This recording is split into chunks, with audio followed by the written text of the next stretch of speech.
Hello guys, मैं अंकित MR21 channel में आपका स्वागत है। Small cap, mid cap, large cap में क्या अंतर है या इनमें से कौन सी कंपनी आती है, कितने करोड़ की कंपनियां स्मॉल कैप और मिड कैप और लार्ज कैप में आती हैं और सेबी के अनुसार स्मॉल कैप और मिड कैप और लार्ज कैप कंपनियों में कौन सी आती हैं या इनमें कौन सी कंपनियों को रखा गया है। कौन सी कंपनियां स्मॉल कैप, मिड कैप या लार्ज कैप है, इसका पता कंपनी के शेयर प्राइस से नहीं बल्कि मार्केट कैपिटलाइजेशन से पता चलता है। उदाहरण के लिए किसी कंपनी के शेयर का प्राइस 5 रुपये या 20 रुपये है तो वह कंपनी स्मॉल कैप नहीं हो सकती, या किसी कंपनी का शेयर प्राइस 100 या 200 या 500 हो तो वह लार्ज कैप कंपनी नहीं हो सकती। इसका पता मार्केट कैपिटलाइजेशन से चलता है। अब आप सोच रहे होंगे कि मार्केट कैपिटलाइजेशन क्या होता है, तो हमने मार्केट कैपिटलाइजेशन के बारे में पिछले वीडियो में बताया है और चैनल को सब्सक्राइब करके आप पीछे वीडियो जाके देख सकते हैं। अब हम आपको बताने वाले हैं कि स्मॉल कैप, मिड कैप और लार्ज कैप में क्या डिफरेंस होता है और इनमें कौन सी कंपनियों को रखा गया है।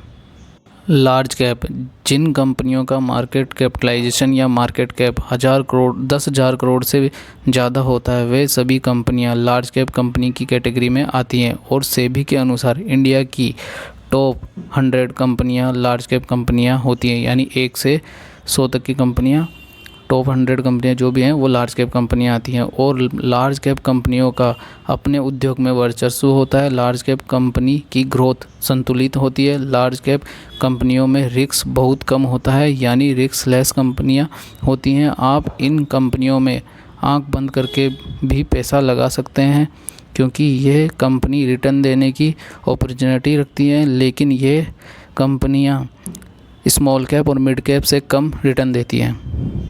लेकिन लार्ज कैप कंपनियों में रिस्क नामात्र होता है क्योंकि ये कंपनियां ब्लू चिप कंपनियां होती हैं। इनके शेयर को ही ब्लू चिप शेयर कहते हैं, यानी ऐसी ये कंपनियां अपने सेक्टर में लीडर होती हैं।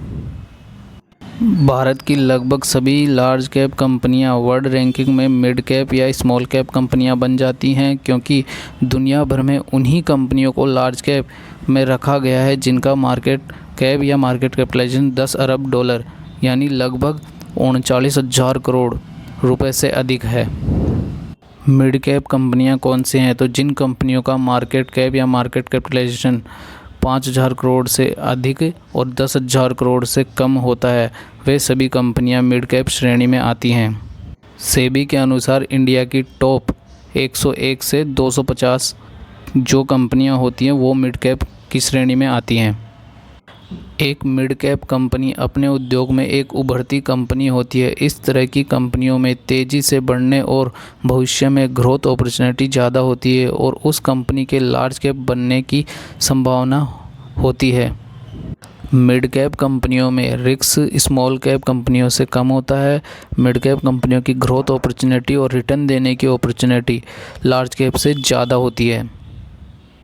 स्मॉल कैप कंपनियां कौन सी हैं? लार्ज कैप और मिड कैप के बाद में जो कंपनियां आती हैं वह स्मॉल कैप कहलाती हैं। जिन कंपनियों का मार्केट वैल्यू या मार्केट कैप 5,000 करोड़ रुपए से कम होता है उन कंपनियों को स्मॉल कैप कंपनियां कहा जाता है। ज़्यादातर नई कंपनियां स्मॉल कैप कैटेगरी में आती हैं।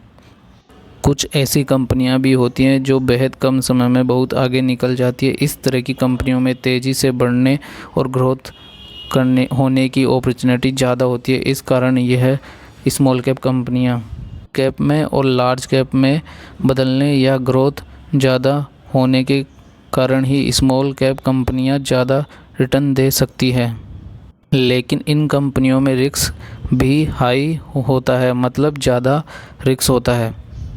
स्मॉल कैप कंपनियों के स्टॉक्स ही यानी इनके शेयर्स ही यही मल्टीबैगर साबित होते हैं, मतलब मल्टीबैगर शेयर साबित होते हैं क्योंकि ये लार्ज कैप और मिड कैप कंपनियों से ज़्यादा रिटर्न देने की अपॉर्चुनिटी रखते हैं क्योंकि ये कंपनियां बड़ी भी होती हैं। क्योंकि ये पहले मिड कैप बनेगी फिर लार्ज कैप बनेगी तो इनके शेयर प्राइस में भी वृद्धि होगी, तो शेयर्स भी बढ़ेंगे।